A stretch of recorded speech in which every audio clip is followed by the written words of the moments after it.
చేస్తాను అని చెప్పి ఇంకా కావ్య అంటుంది. ఇంకా యామిని అయితే శుభలేఖ తీసుకొచ్చి, ఆల్రెడీ ఇంతకు ముందు మీకు శుభలేఖ ఇచ్చాననుకో, కానీ మీరెవరు పెళ్ళికి వస్తారో రారో అనుకున్నాను, అందుకే మళ్ళీ నేను ప్రత్యేకంగా మీ అందరినీ బొట్టు పెట్టి పేరు పేరున పిలవాలనుకుంటున్నాను. కళావతి అలియాస్ కావ్య, నీ భర్త పెళ్ళికి నువ్వు వచ్చి మా ఇద్దరి పెళ్ళి చూసి 2 అక్షింతలు వేసి వెళ్ళు. మీరందరూ తప్పకుండా రావాలి, మీకోసం నేను ఎదురు చూస్తూ ఉంటానంటూ యామిని వచ్చి చెప్పేసరికి ఒక్కసారిగా అందరూ కూడా షాక్ అయిపోతారు.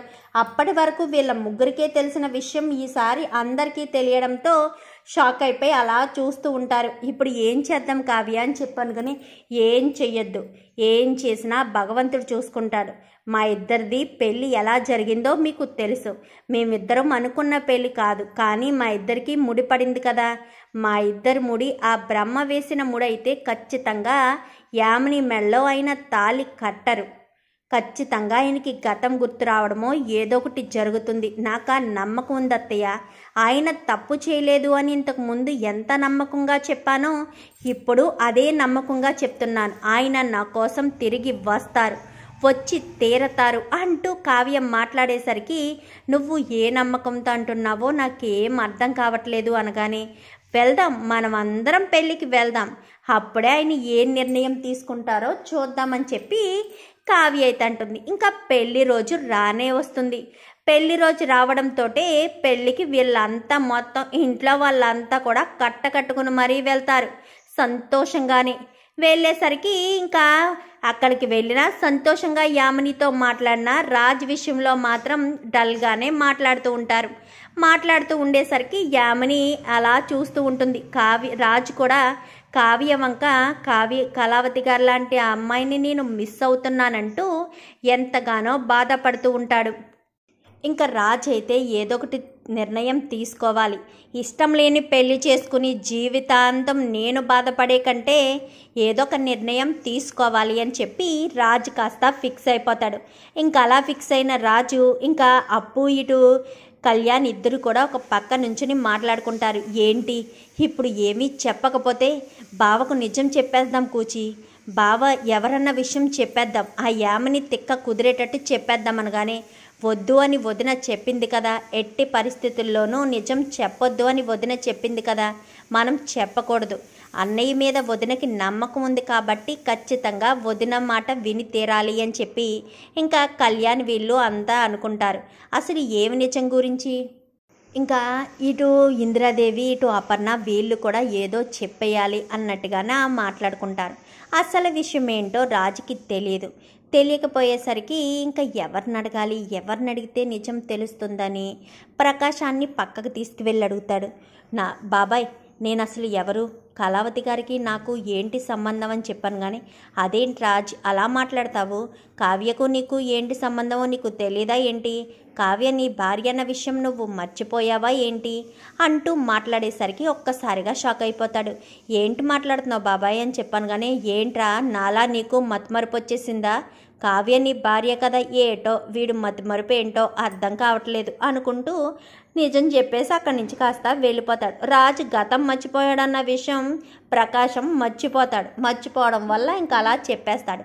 చెప్పేసేసరికి రాజు ఒక్కసారిగా షాక్ అవుతాడు. షాక్ అయ్యి, అంటే కళావతి గారు నా భార్య, ఇన్ని రోజులు మా ఇద్దరికి మధ్య ఉన్న సంబంధం భార్యాభర్తల సంబంధమా అని అనుకున్న రాజు కాస్త ఇంకా యామిని పక్కన వెళ్ళి పెళ్లి పెట్టెల మీద కూర్చుంటాడు. కూర్చునేసరికి యామిని తెగ సంతోషపడిపోతూ ఉంటుంది.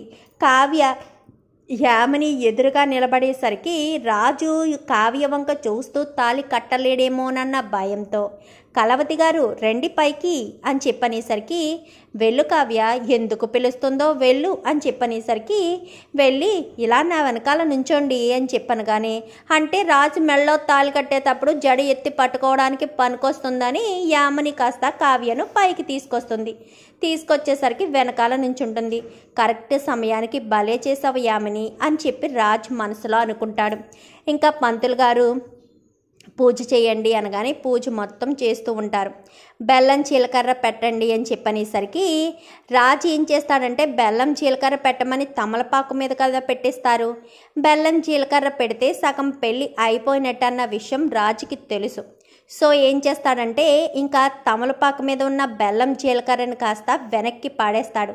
ఇదేంటినా వెనక్కి పాడేశారు అనుకుంటూనే ఉంటుంది. కావ్య మాత్రం ఏం మాట్లాడదు. ఒట్టి తమలపాకును మాత్రమే నెత్తి మీద పెడతాడు రాజు అయితే. ఏం చేస్తున్నారు ఈయన, ఏం చెయ్యాలనుకుంటున్నారు అనుకుంటూ ఇంకా సైలెంట్గా ఉంటుంది కావ్య. సైలెంట్గా ఉండేసరికి గట్టి మేళం వాయించండి అని చెప్పనేసరికి గట్టి మేళం వాయించడంతో అందరూ నమస్కారం చేసుకున్నాను కానీ నమస్కారం చేసుకుంటుంది. చేసుకునేసరికి రాజ్ కాస్త తాలిబట్టును తీసుకుని లేచి నిలబడి యామిని మెళ్ళలో తాళి కడతాడు అని యామిని తెగ సంబరపడిపోతూ ఉంటుంది కళ్ళు మూసుకుని. ఇంకా వెనకాల జడ ఎత్తి పట్టుకుని వంగున్న కావ్య మెడలో తాళి కట్టేస్తాడు.